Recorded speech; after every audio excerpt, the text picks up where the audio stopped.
Assalamu alaikum. Dans cette vidéo, je vais vous présenter l'application Lina et plus précisément le questionnaire d'entrée en fin de compte quand on arrive sur l'application. La suite fera partie d'autres vidéos. Alors déjà, avant cet écran, en fait, vous devez renseigner votre adresse mail, nom, prénom. Bien être vigilant sur l'adresse mail puisque c'est sur celle-ci qu'on va envoyer le bilan patrimonial qui est complètement gratuit. Donc ce serait quand même dommage de passer à côté. Puis en plus, pour accéder à l'application, il faudra valider le mail. Donc bien être prudent sur la saisie du mail.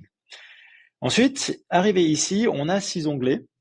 Mais donc comme ça, on pourrait penser que c'est très long. En réalité, il y a très peu de questions par onglet. Donc je dirais qu'entre 5 et 10 minutes vraiment maximum, eh bien voilà, le questionnaire sera complètement bouclé.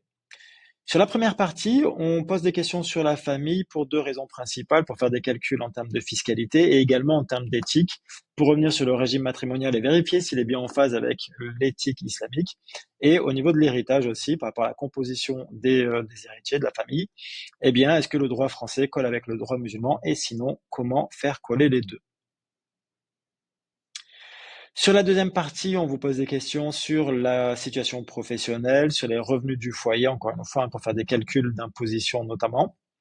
Et puis, sur la capacité d'épargne mensuelle, alors là, c'est facile hein, pour la calculer. Vous prenez votre salaire, vos charges fixes, vos charges variables, vos loisirs, vous déduisez tout ça. Et ce qui reste à la fin, c'est votre capacité d'épargne. Ça ne veut pas dire que c'est ce que l'on va investir, en fait. Hein, c'est pas la somme que vous allez devoir investir. C'est simplement de dire, bah tiens, j'ai telle capacité d'épargne. Et plus loin, vous pourrez renseigner la somme que vous souhaitez investir ou sur laquelle vous souhaitez avoir des projections. Sur les prêts, bien sûr, pareil, ajouter s'il y a des financements en cours. Ensuite, sur le volet, donc là on rentre sur la composition du patrimoine avec un volet immobilier en premier lieu et renseigner bien sûr le patrimoine immobilier que vous avez pour faire des calculs d'impôt sur la fortune immobilière, aussi sur la transmission du patrimoine, ça nous permettra de faire quelques calculs.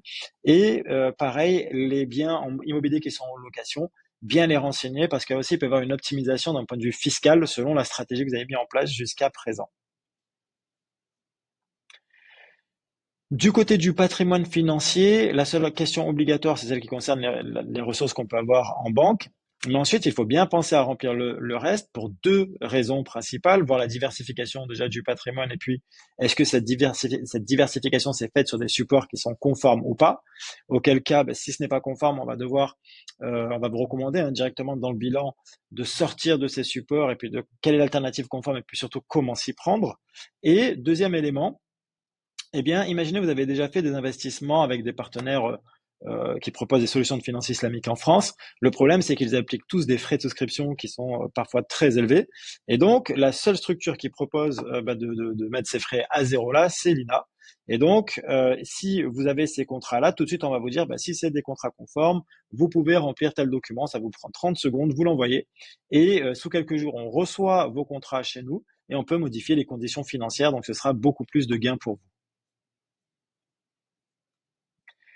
Ensuite, on arrive au projet, aux objectifs. Alors ici, il n'y a qu'un seul projet qu'on peut renseigner, mais ensuite sur l'application, vous pouvez en rajouter d'autres pour adapter la stratégie en fonction des projets dans le temps.